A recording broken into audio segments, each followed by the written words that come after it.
so the morning we were leaving, he comes by the house and picks me up in this Rolls Royce.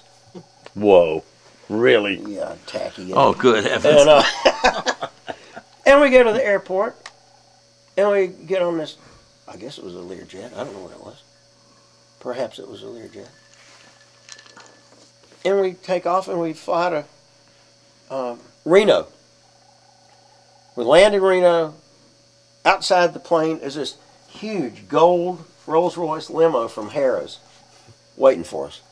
So we get in this thing, and we go to Harrah's, where we stay for 2 weeks. But we had a Rolls and a driver on call 24 hours a day for if we wanted to go shopping. Good God, he was big, wasn't he? So do whatever we wanted.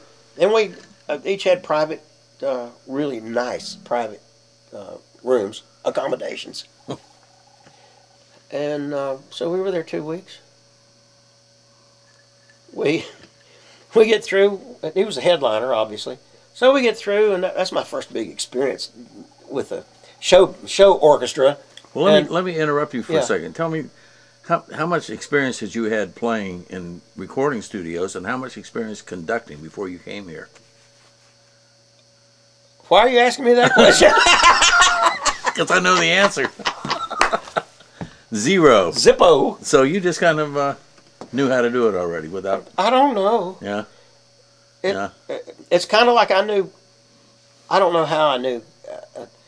Because when I first got here, Butler sat me down and he said, okay, here's the number system, and here's what you're going to have to do. And he said, and here's what I want you to play. And I went, he said, how'd you know how to do that? I went, I don't know. I don't know. I don't know.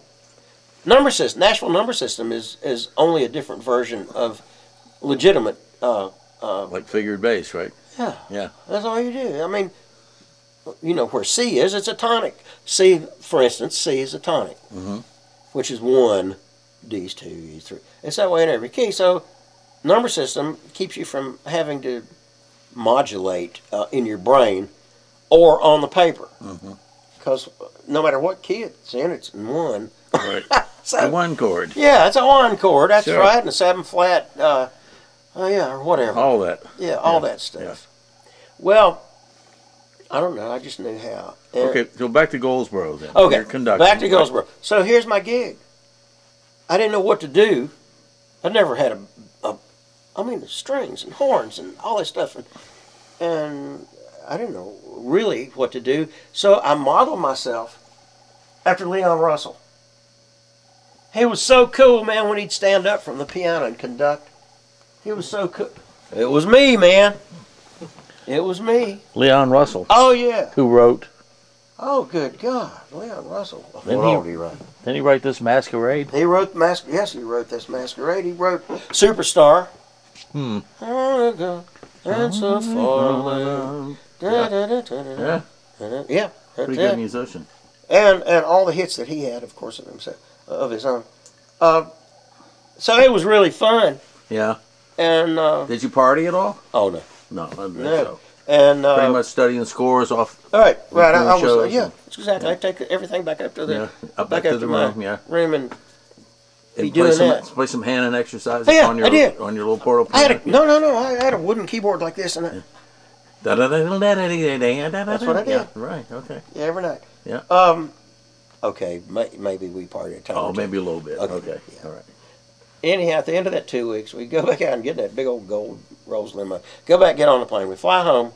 Next morning, I'm working at Woodland Studios. I walked in, and there's Billy Sanford and Pete Wade and these other guys. And I went, "You bunch of lying bastards."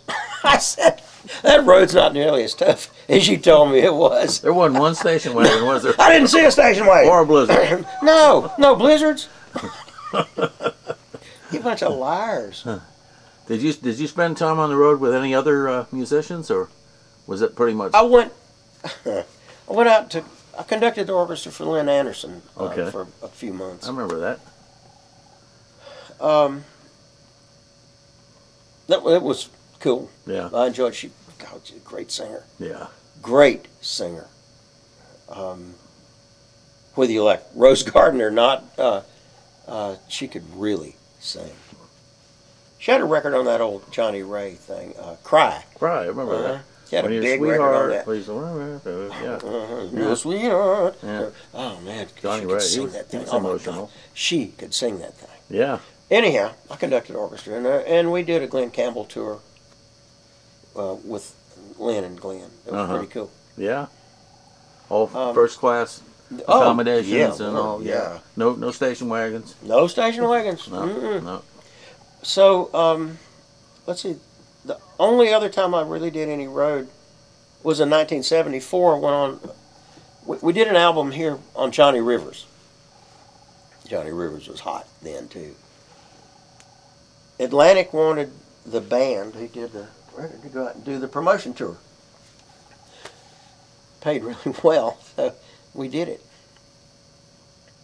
More culture shock. That was rock and roll, man. God almighty. That's really the only other road thing I ever did. So you were really too busy in the studios to even think about it, weren't you? Yeah. Do you have a favorite project when you look back, one that you really stands out among the rest? I had fun doing the soundtrack to Best Little Whorehouse in Texas. You played piano on that, right? Yeah. Did you write anything for that? Just played? Just played. Solo piano? Just played. Did you go to Hollywood for that? No, we did all the tracks here. Did all the tracks here. Big hit record from that. I'll Always Love You came from that soundtrack. Did it? Dolly's big hit of I'll Always Love You came from that. Okay.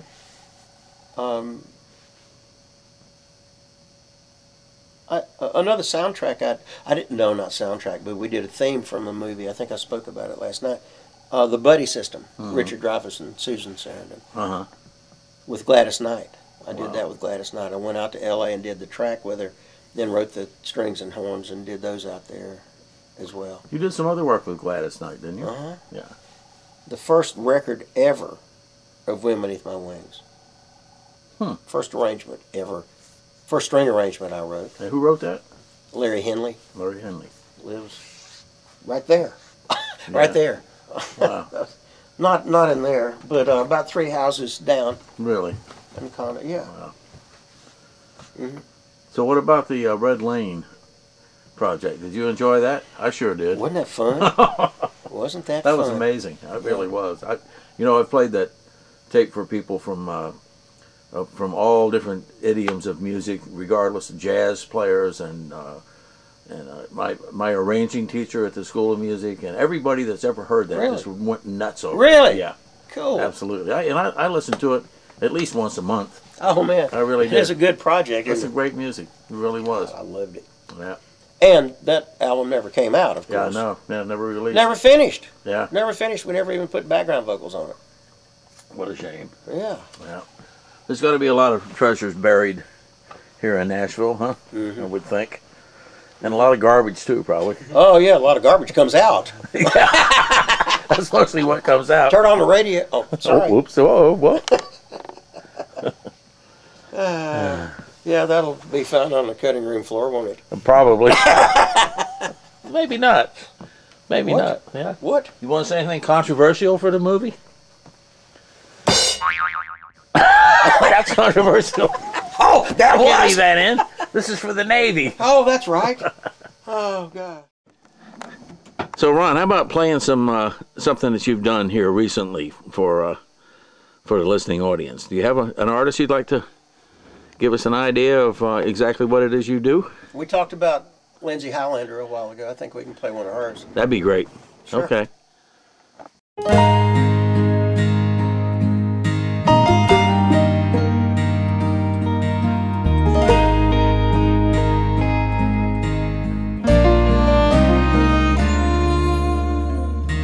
Driving round looking for some way out of this maze of memories that we made.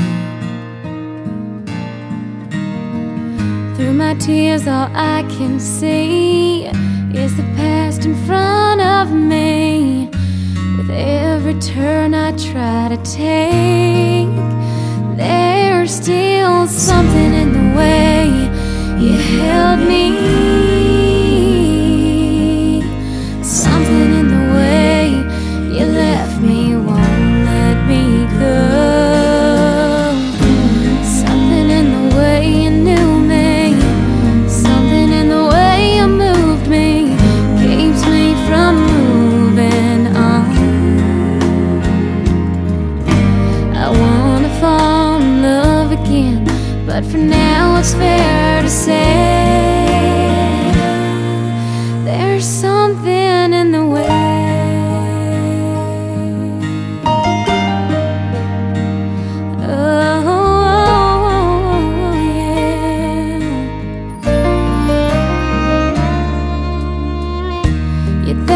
by now that I would have found a safe place this broken heart could fall.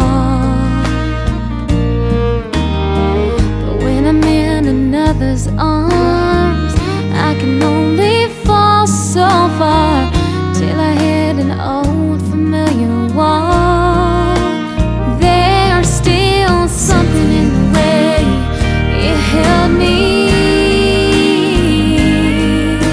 something in the way you left me won't let me go, something in the way you knew me, something in the way you moved me keeps me from moving on. I wanna fall in love again, but for now it's fair to say there's something in the way.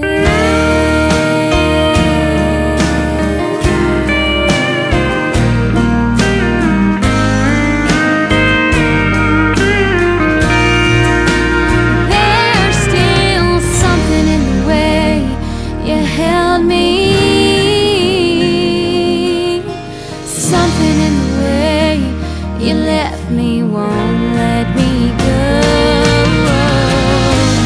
something in the way you knew me, something in the way you moved me keeps me from moving on. Oh, I wanna fall in love again, but for now it's fair to say there's something in the way.